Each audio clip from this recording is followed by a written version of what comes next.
स्वादीयं वस्तु गोविंद तुभ्यमेव समर्पये गृहाण सम्मुखो भूत्वा प्रसीद परमेश्वरः। ओम नमो भगवते वासुदेवाय नमः। जय श्री हरि दोस्तों, स्वागत है आप सभी का आपके अपने चैनल ज्ञान अर्थ में। बहुत बहुत स्वागत है।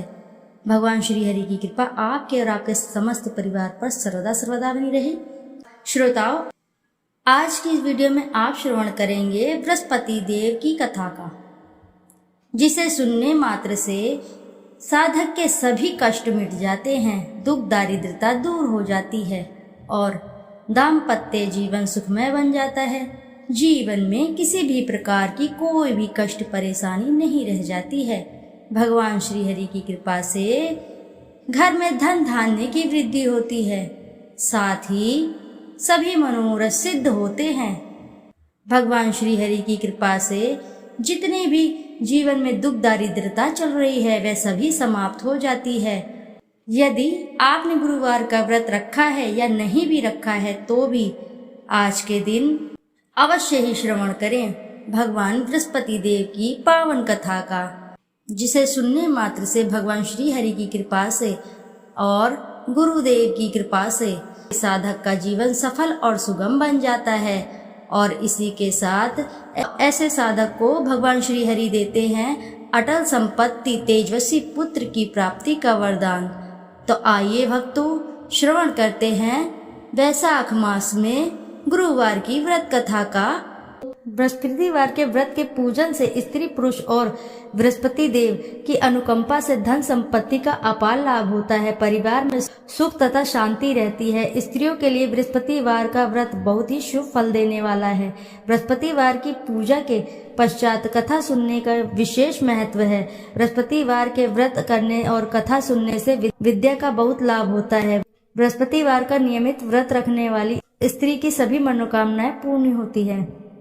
प्राचीन समय की बात है, एक बड़ा प्रतापी तथा दानी राजा था।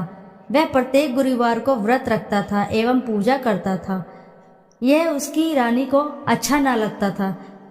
ना वह व्रत करती और ना ही किसी को एक पैसा में दान में देती थी। राजा को भी वह ऐसा करने से मना किया करती थी।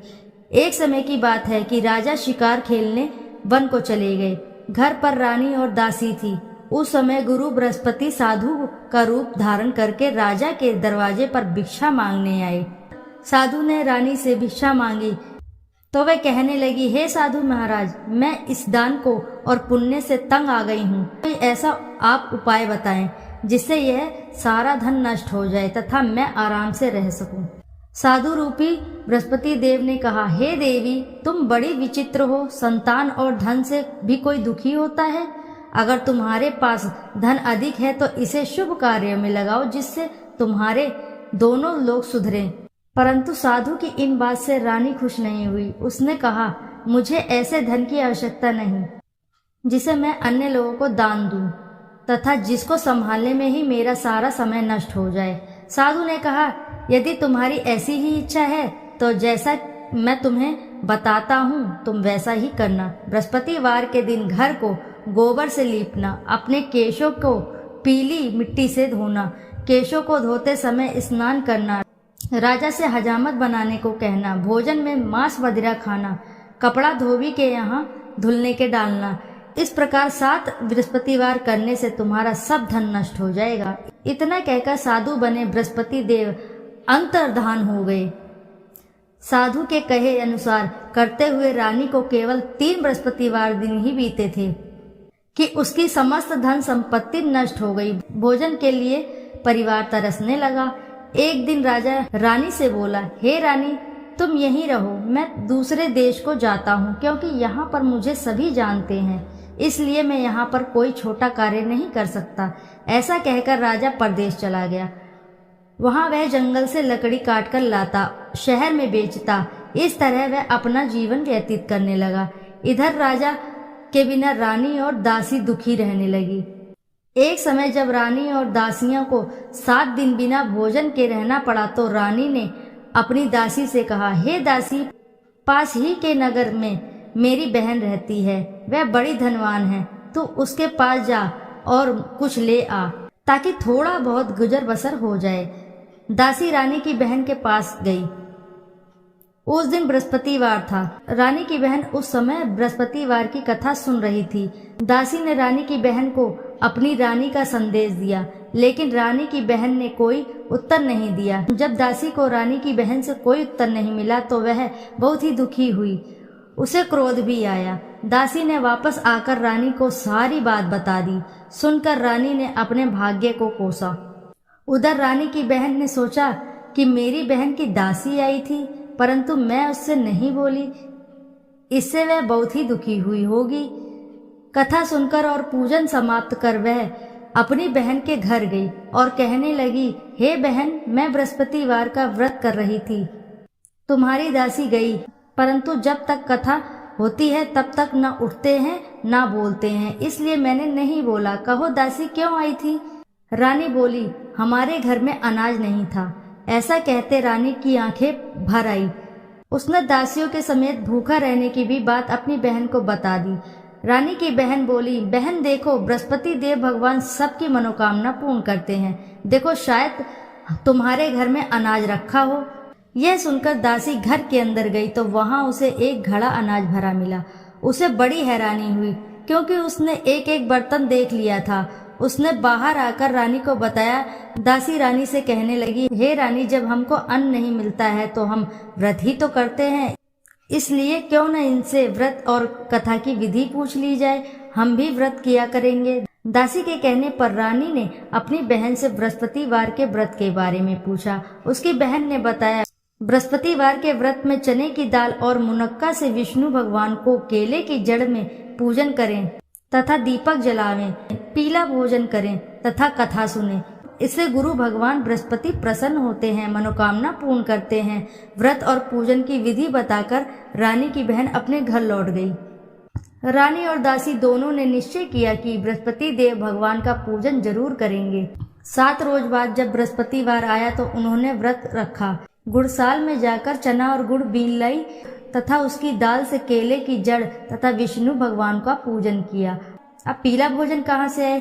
दोनों बड़ी ही दुखी हुई, परंतु उन्होंने व्रत किया था, इसलिए बृहस्पति देव भगवान प्रसन्न थे। एक साधारण व्यक्ति के रूप में वे 2 थालों में सुंदर पीला फूल लेकर आए और दासी को देकर बोले, हे दासी, यह भोजन तुम्हारे लिए है, तुम्हारी रानी के लिए है, इसे तुम दोनों ग्रहण करना। दासी भोजन पाकर बहुत ही प्रसन्न हुई। उसने रानी को सारी बात बताई। उसके बाद वे प्रत्येक बृहस्पतिवार को गुरु भगवान का व्रत और पूजन करने लगी। बृहस्पति भगवान की कृपा से उनके पास फिर से धन हो गया, परंतु फिर रानी पहले की तरह आलस्य करने लगी। तब दासी बोली, देखो रानी, तुम पहले भी इस प्रकार का आलस्य करती थी। तुम्हें धन के रखने में कष्ट होता है, इस कारण सभी धन नष्ट हो गया। अब गुरु भगवान की कृपा से धन मिला है तो फिर भी तुम्हें आलस्य आ रहा है। बड़ी मुसीबतों के बाद हमने यह धन पाया है, इसलिए हमें दान पुण्य करना चाहिए। अब तुम भूखे मनुष्य को भोजन कराओ, प्याऊ लगवाओ, ब्राह्मणों को दान दो, कुआं, तालाब, बावड़ी आदि का निर्माण करवाओ, मंदिर पाठशाला बनवाकर ज्ञान दान दो, कुंवारी कन्याओं का विवाह करवाओ, अर्थात धन को शुभ कार्यों में खर्च करो, जिससे तुम्हारे कुल का यश बढ़े और स्वर्ग प्राप्त हो और पितृ प्रसन्न हो। दासी की यह बात सुनकर रानी शुभ कर्म में लग गई। उसका यश फैलने लगा। एक दिन रानी और दासी आपस में विचार करने लगी कि ना जाने राजा किस दशा में होंगे। उनकी कोई खोज खबर भी नहीं मिली। उन्होंने श्रद्धा पूर्वक गुरु बृहस्पति भगवान से प्रार्थना की कि राजा जहाँ भी हों शीघ्र वापस आ जाएं। उधर राजा परदेश में बहुत दुखी रहने लगा। वह प्रतिदिन जंगल से लकड़ी बीन कर लाता और उसे शहर में बेचकर अपने दुखी जीवन को बड़ी कठिनता से व्यतीत करता। एक दिन दुखी हो अपनी पुरानी बातों को याद करके वह रोने लगा और उदास हो गया। उसी समय राजा के पास बृहस्पति देव साधु के वेश में आकर बोले, हे लकड़हारे, तुम इस सुनसान जंगल में किस चिंता में बैठे हो, मुझे बतलाओ। यह सुन राजा के नेत्रों में जल भर आया। साधु की वंदना कर राजा ने अपनी संपूर्ण कहानी सुना दी। महात्मा दयालु होते हैं। वे राजा से बोले, हे राजा, तुम्हारी पत्नी ने बृहस्पति देव के प्रति अपराध किया था, जिसके कारण तुम्हारी यह दशा हुई। अब तुम किसी प्रकार की चिंता मत करो, भगवान तुम्हें पहले से अधिक धन देंगे। देखो, तुम्हारी पत्नी ने बृहस्पतिवार का व्रत प्रारंभ कर दिया है। अब तुम भी बृहस्पतिवार का व्रत करके चने की दाल व गुड़ जल के लोटे में डालकर केले का पूजन करो। फिर कथा कहो या सुनो, भगवान तुम्हारी सब मनोकामनाओं को पूर्ण करेंगे। साधु की इस बात को सुनकर राजा बोला, हे प्रभु, लकड़ी बेचकर तो इतना पैसा भी नहीं बचता जिससे भोजन करने के उपरांत कुछ बचा सकूं। मैंने रात्रि में अपनी रानी को व्याकुल देखा। मेरे पास कोई साधन नहीं है जिससे इसका समाचार जान सकूं। फिर मैं बृहस्पति देव की क्या कहानी कहूँ, यह भी मुझको मालूम नहीं। साधु ने कहा, हे राजा, मन में बृहस्पति भगवान के पूजन व्रत का निश्चित करो, वे स्वयं तुम्हारे लिए कोई राह बना देंगे। बृहस्पतिवार के दिन तुम रोजाना की तरह लकड़ियां लेकर शहर में जाना। तुम्हें रोज से दुगना धन प्राप्त होगा, जिससे तुम भली भांति भोजन कर लोगे तथा बृहस्पति देव की पूजा का सामान भी आ जाएगा। जो तुमने बृहस्पतिवार की कहानी के बारे में पूछा है वह इस प्रकार है। प्राचीन काल में एक बहुत ही निर्धन ब्राह्मण था। उसके पास कोई संतान नहीं थी। वह नित्य ही पूजा पाठ करता। उसकी स्त्री न स्नान करती और न ही किसी देवता का पूजन करती। इस कारण ब्राह्मण देवता बहुत दुखी रहते थे। भगवान की कृपा से ब्राह्मण के यहाँ एक कन्या उत्पन्न हुई।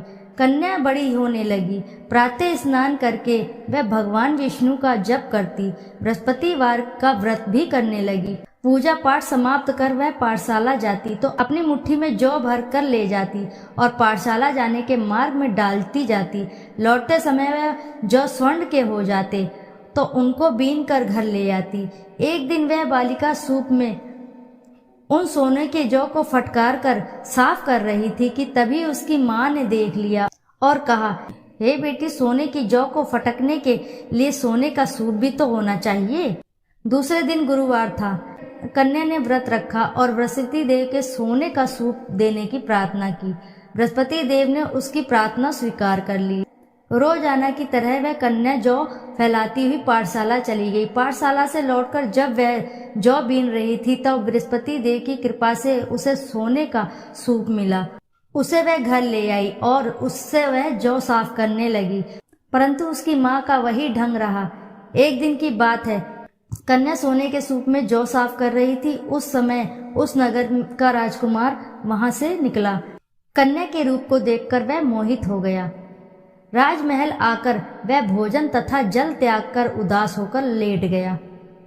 राजा को जब राजकुमार द्वारा अन्न जल त्यागने का समाचार ज्ञात हुआ तो अपने मंत्रियों के साथ वह अपने पुत्र के पास गया और कारण पूछा। राजकुमार ने राजा को उस लड़की का घर पता बताया। मंत्री उस लड़की के घर गया। मंत्री ने ब्राह्मण के समक्ष राजा की ओर से निवेदन किया। कुछ ही दिन बाद ब्राह्मण की कन्या का विवाह राजकुमार के साथ संपन्न हो गया।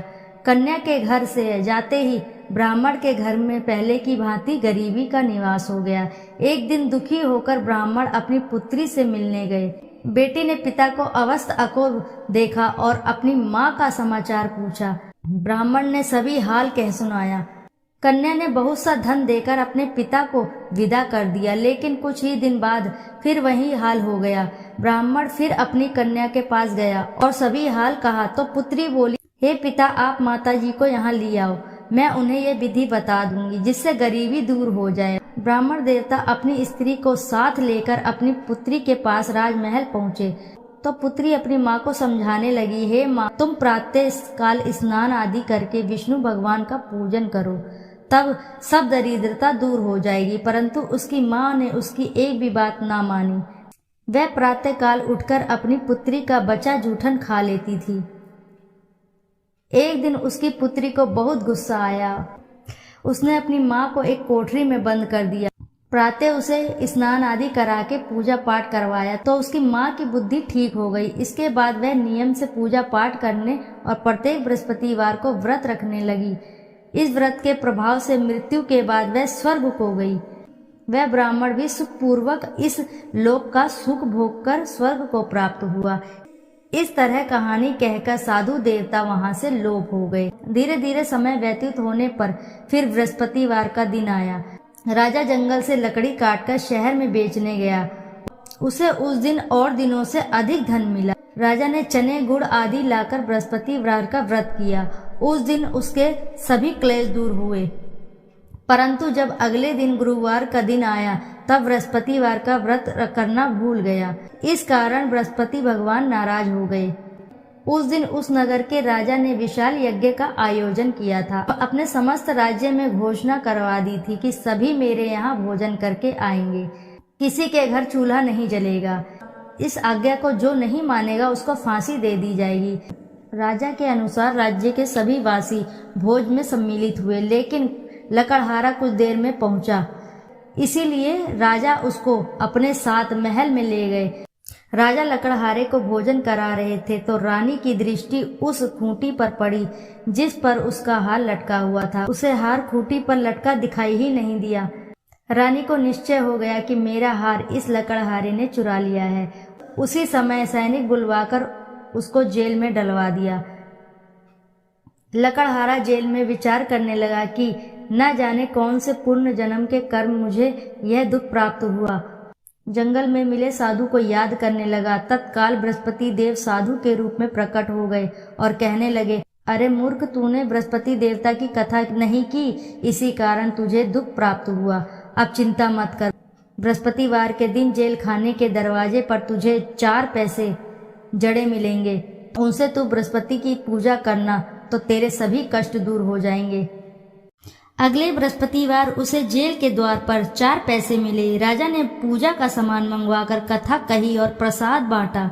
उसी रात्रि में बृहस्पति देव ने उस नगर के राजा को स्वप्न में कहा, हे राजा, तूने जिसे जेल में बंद किया है उसे कल छोड़ देना, वह निर्दोष है। राजा प्रातःकाल उठा और खूंटी पर हार टंगा देखकर लकड़हारे को बुलाकर क्षमा मांगी तथा राजा के योग्य सुंदर वस्त्र और आभूषण भेंटकर उसे विदा किया। गुरुदेव की आज्ञा अनुसार राजा अपने नगर को चल दिया। राजा जब नगर के निकट पहुंचा तब उसे बड़ा ही आश्चर्य हुआ। नगर में पहले से अधिक बाग, तालाब और कुएं तथा बहुत सी धर्मशालाएं, मंदिर आदि बने हुए थे। राजा ने पूछा कि यह किसका बाग और धर्मशाला है? तब नगर के सब लोग कहने लगे कि ये सब रानी और दासी द्वारा बनवाए गए हैं। राजा को आश्चर्य हुआ और गुस्सा भी आया कि उसकी अनुपस्थिति में रानी के पास धन कहाँ से आया होगा। जब रानी ने यह खबर सुनी कि राजा आ रहे हैं तो उसने अपनी दासी से कहा, हे दासी, देख राजा हमको कितनी बुरी हालत में छोड़ गए थे। वह हमारी ऐसी हालत देखकर न लौट जाएं, इसलिए तू दरवाजे पर खड़ी हो जा। रानी की आज्ञा अनुसार दासी दरवाजे पर खड़ी हो गई और जब राजा आए तो उन्हें अपने साथ महल में ले गई। तब राजा ने क्रोध करके अपनी तलवार निकाली और पूछने लगा, बताओ यह धन तुम्हें कैसे प्राप्त हुआ? तब रानी ने सारी कथा सुनाई। राजा ने निश्चय किया कि मैं रोजाना दिन में 3-4 बार कथा कहूँगा और सुनूंगा तथा रोज व्रत किया करूँगा। अब हर समय राजा के दुपट्टे में चने की दाल बंधी रहती थी तथा दिन में 3 बार कथा कहता। एक रोज राजा ने विचार किया कि चलो अपनी बहन के यहाँ हो आऊं। इस तरह का निश्चय कर राजा घोड़े पर सवार होकर अपनी बहन के यहाँ चल दिया। मार्ग में उसने देखा कि कुछ आदमी एक मुर्दे को ले जा रहे हैं। उन्हें रोककर राजा कहने लगा, अरे भैया, मेरी बृहस्पति की कथा सुन लो। वे बोले, लो हमारा तो आदमी मर गया, इसको अपनी कथा की पड़ी है। परंतु कुछ आदमी बोले, अच्छा कहो, हम तुम्हारी कथा भी सुन लेंगे। राजा ने दाल निकाली और कथा कहनी शुरू कर दी। जब कथा आधी हुई तो मुर्दा हिलने लगा और जब कथा समाप्त हुई तो राम राम करके वह मुर्दा खड़ा हो गया। राजा आगे बढ़ा। उसे चलते चलते शाम हो गई। आगे मार्ग में उसे एक किसान खेत में हल चलाता मिला। राजा ने उससे कथा सुनने का आग्रह किया, लेकिन वह नहीं माना। राजा आगे चल पड़ा। राजा के हटते ही बैल पछाड़ खाकर गिर गए तथा किसान के पेट में बहुत जोर से दर्द होने लगा। उसी समय किसान की पत्नी रोटी लेकर आई। उसने जब देखा तो अपने पुत्र से सब हाल पूछा। बेटे ने सभी हाल बताया। बुढ़िया दौड़ी दौड़ी उस घुड़सवार के पास गई और उससे बोली, मैं तेरी कथा सुनूंगी, तू अपनी कथा मेरे खेत पर ही चलकर कहना। राजा ने लौटकर बुढ़िया के खेत पर जाकर कथा कही, जिसके सुनते ही बैल खड़े हो गए तथा किसान के पेट का दर्द भी ठीक हो गया। राजा अपनी बहन के घर पहुंच गया। बहन ने भाई की खूब मेहमानी की। दूसरे रोज प्रातःकाल राजा जागा तो तो वह देखने लगा कि सब लोग भोजन कर रहे हैं। राजा ने अपनी बहन से जब पूछा, ऐसा कोई मनुष्य है जिसने भोजन नहीं किया हो, जो मेरी बृहस्पतिवार की कथा सुन ले? बहन बोली, हे भैया, यह देश ऐसा ही है। पहले यहाँ के लोग भोजन करते हैं, बाद में अन्य काम करते हैं। फिर वह एक कुम्हार के घर गई जिसका लड़का बहुत ही बीमार था। उसे मालूम हुआ कि उसके यहाँ 3 दिन से किसी ने भोजन नहीं किया है। रानी ने अपने भाई की कथा सुनने के लिए कुम्हार से कहा। वह तैयार हो गया। राजा ने जाकर बृहस्पतिवार की कथा कही, जिसको सुनकर उसका लड़का ठीक हो गया। अब तो रोज राजा की प्रशंसा होने लगी। एक दिन राजा ने अपनी बहन से कहा, हे बहन, मैं अब अपने घर जाऊंगा, तुम भी तैयार हो जाओ। राजा की बहन ने अपनी सास से अपने भाई के साथ जाने की आज्ञा मांगी। सास बोली, चली जाओ, परंतु अपने लड़के को मत ले जाना, क्योंकि तेरे भाई के कोई संतान नहीं होती। बहन ने अपने भाई से कहा कि हे भैया, मैं तो चलूंगी, परंतु कोई बालक नहीं जाएगा। अपनी बहन को भी छोड़कर दुखी मन से राजा अपने नगर को लौट आया। राजा ने अपनी रानी से सारी कथा बताई और बिना भोजन किए वह शैया पर लेट गया। रानी बोली, हे प्रभु, बृहस्पति देव ने हमें सब कुछ दिया है, वे हमें संतान भी अवश्य ही देंगे। उसी रात बृहस्पति देव ने राजा को स्वप्न में कहा, हे राजा, उठ, सभी सोच त्याग दे, तेरी रानी गर्भवती है। राजा को यह सुनकर बड़ी ही खुशी हुई। 9वें महीने रानी के गर्भ से एक सुंदर सा पुत्र पैदा हुआ। तब राजा बोला, हे रानी, स्त्री बिना भोजन के रह सकती है, परंतु तुम बिना कहे नहीं रह सकती। जब मेरी बहन आए तुम उससे कुछ मत कहना। रानी ने हाँ कर दी। जब राजा की बहन ने यह शुभ समाचार सुना तो वह बहुत खुश हुई तथा बधाई लेकर अपने भाई के यहाँ आई। रानी ने तब उसे आने का अलाना दिया। जब भाई अपने साथ ला रहे थे तब टाल गई, उनके साथ ना आई और आज अपने आप ही भागी भागी बिना बुलाए आ गई। तो राजा की बहन बोली, भाई, मैं इस प्रकार ना कहती तो तुम्हारे घर औलाद कैसे होती? बृहस्पति देव सभी मनोकामनाएं पूर्ण करते हैं। जो सद्भावना पूर्वक बृहस्पतिवार का व्रत करता है एवं कथा पढ़ता है अथवा सुनता है और दूसरों को सुनाता है, बृहस्पति देव उसकी सभी मनोकामनाएं पूर्ण करते हैं, उनकी सदैव रक्षा करते हैं। जो संसार में सद्भावना से गुरु का पूजन एवं व्रत सच्चे मन से और सच्चे हृदय से करते हैं, जैसे सच्ची भावना से रानी और राजा ने बृहस्पति देव की कथा का गुणगान किया तो उनकी सभी इच्छाएं बृहस्पति ने पूर्ण की। अनजाने में भी बृहस्पति देव की उपेक्षा ना करें, ऐसा करने से सुख शांति नष्ट हो जाती है। इसलिए सबको कथा सुनने के बाद प्रसाद लेकर जाना चाहिए। हृदय से उनका मनन करते हुए जयकारा बोलना चाहिए। इति श्री बृहस्पतिवार व्रत कथा। बोलो जय श्री हरि।